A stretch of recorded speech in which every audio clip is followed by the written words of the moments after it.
Batman Beyond is one of those comic book goldmines that has been on the cusp of getting adapted in film and video games until those projects fell apart. It seems to be a property that no one can get over the finish line. But imagine for a moment a world where we can actually have nice things. What would a Batman Beyond game look like, and what would make it successful? The appeal of Batman Beyond is obvious. A character whose personality and backstory are the perfect blend of Spider-Man and Batman is mentored by Bruce Wayne to be the new protector of an insane cyberpunk Gotham and fights new villains while dealing with the repercussions of Bruce's past. Although, this is not what the cancelled Batman Beyond style game would have looked like. Codenamed Project Sabbath, this game was being developed by WB Games Montreal, the same team behind Arkham Origins, and recent leaks give us an idea of how different this game would have been. Rumor is that it would have been set in the Arkhamverse, with Damian Wayne taking over the mantle of Batman rather than Terry McGinnis, with an old, grizzled Bruce Wayne presumably serving as his aged mentor. Given Damian's heritage, this would have been a very different story, and it could have been interesting to see a morally compromised Batman. It clearly takes some loose inspiration from Batman Beyond, although I don't love the design of this suit. The Beyond suit is so sleek and iconic, while this version falls into the over-designed trend that's been happening with superhero media over the last decade. But given that the setting would have been a dystopian Gotham, maybe the extra armor makes sense. Concept art shows off a number of character designs, as well as a city not too dissimilar from the one presented in Arkham Knight, at least structurally.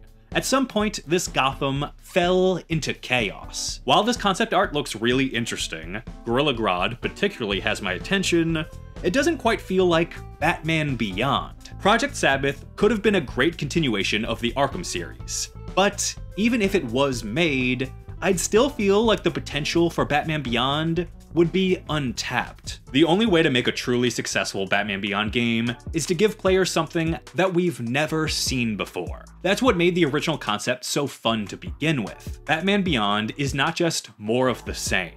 It's a complete refresh of a world we've never even imagined. That's the first and most important component for success: the world.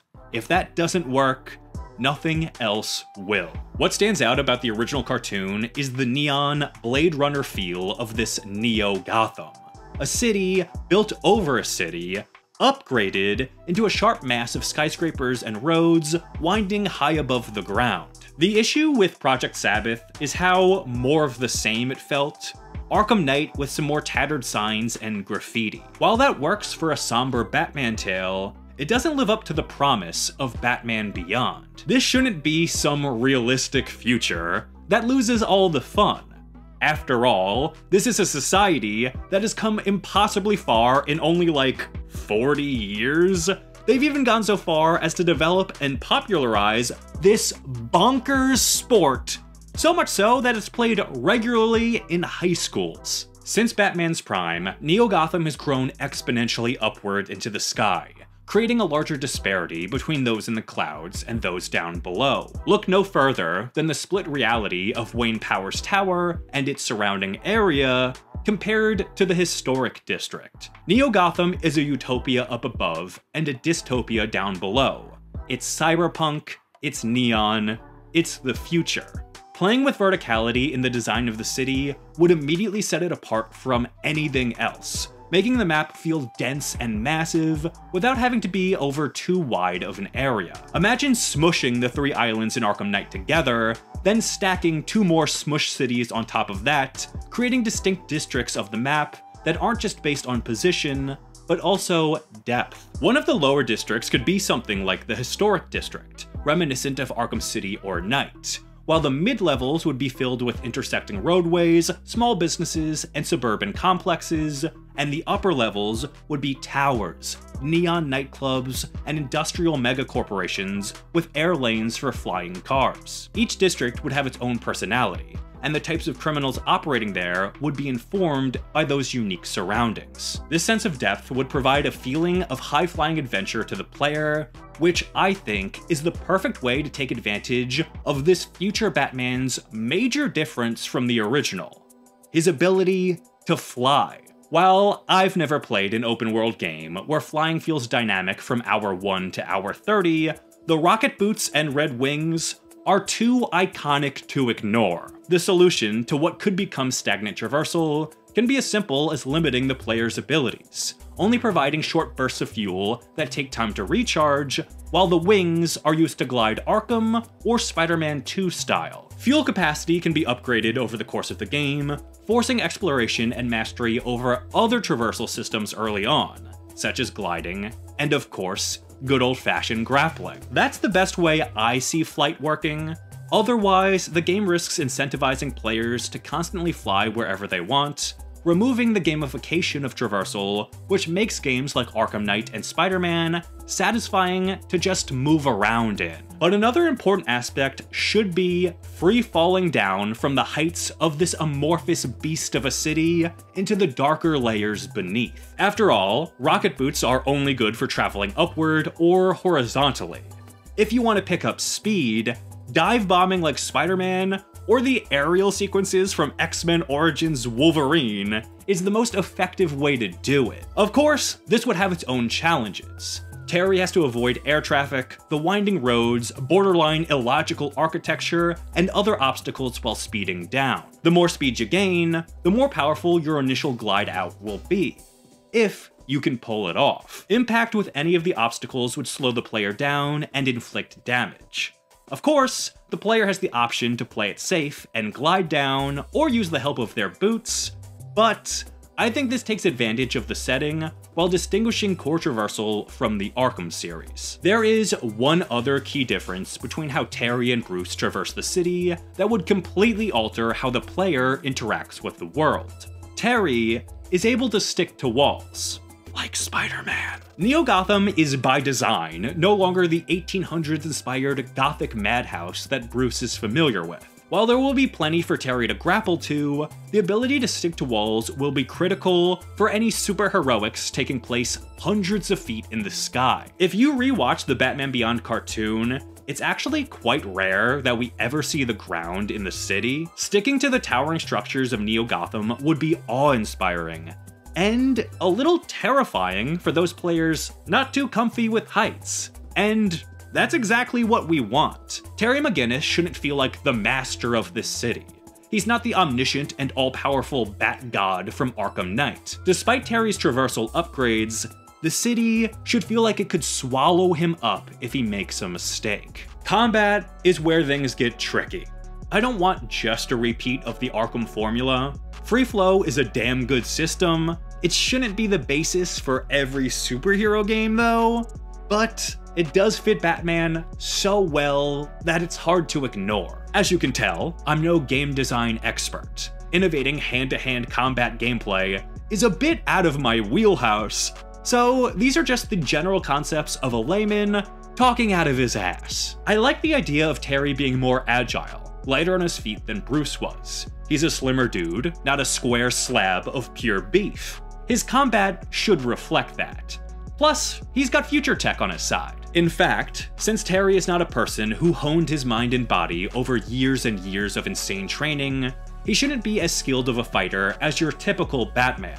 He should be a little sloppier, a little more scrappy, a skirmisher whose abilities are boosted by the suit, rather than an actual fucking ninja. Imagine the distinction between Peter and Miles' movesets in the Insomniac games, and amplify their differences for Bruce and Terry. A combat system is only as good as the foes that the hero is up against. While Bruce is fighting your typical thug and Goomba, armed with baseball bats and the wittiest remarks known to man, Terry is up against something very different. He has to deal with the cycle-riding jokers, high-tech criminals, performance-enhanced meatheads using slappers, and spliced animal people. Those are just the standard thugs. Neo Gotham is a madhouse of bastardized future tech, and his base-level opponents should embody that. Since Terry's suit is more Iron Man-esque than Bruce's was, I think that opens up some unique avenues to take things. For example, his physical strength is amplified, he's partially bulletproof, his batarangs shoot out of his wrists, and of course, he can fly. Terry should be able to incorporate his flight into standard combat with some kind of swoop, punch, or kick, and he should have to face off against opponents in the air. Not full-blown aerial battles, but while chasing after flying foes, he should be able to strike out to slow them down in order to engage them on the ground. Like I said, I'm out of my league in designing engaging combat, but I think you get a rough idea of how different combat would need to be. The final aspect of gameplay that needs to be addressed is stealth. Right off the bat, jet boots would be a dead giveaway in any stealth situation, forcing the player to focus on grappling or wall crawling, even when approaching a stealth situation to avoid detection. However, Terry has an obvious edge in sneaking around: invisibility. Just like with the jet boots, invisibility should have a recharge time. It cannot be used infinitely. Still, this is a major advantage in stealth that no other Batman game has dealt with. So, on top of limiting the amount of time it can be used, I don't think this game should incorporate a detective mode for Batman. At least, not in the way that it has been done before. Instead, Terry should utilize another ability, one that's a little more fitting for his namesake: sonar. He does have the insane ability to amplify noise through his cybernetic fingertips, so why not take that concept and run with it? Terry should be able to send out some kind of echolocation pulse to momentarily create a soundwave vision of his surroundings, helpful for sensing heartbeats or internal motors, while not letting him see vast distances or highlighting interactive elements throughout the map. It would also create a distinct vision unique to Terry, fitting his neon world.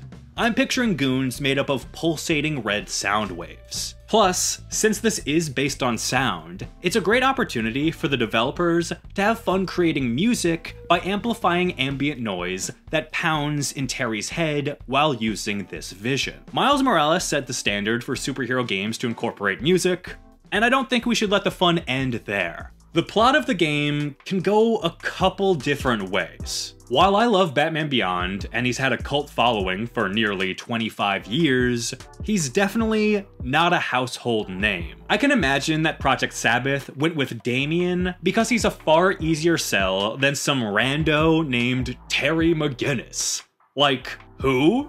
Is he some Irish Batman? While an introduction of Terry to the general gaming public may make him a bit more digestible from the jump, I also don't think that origin stories are the best way to start off any superhero game. It's a slower burn that doesn't immediately throw the player into the gameplay, which should be the real hook. With that in mind, I do have a general idea for the story, but first, I want to throw out some villains that, while not integral to the plot I have in mind, would just be fantastic to see. Ink, Spellbinder, and Shriek would make for some really fun gameplay situations.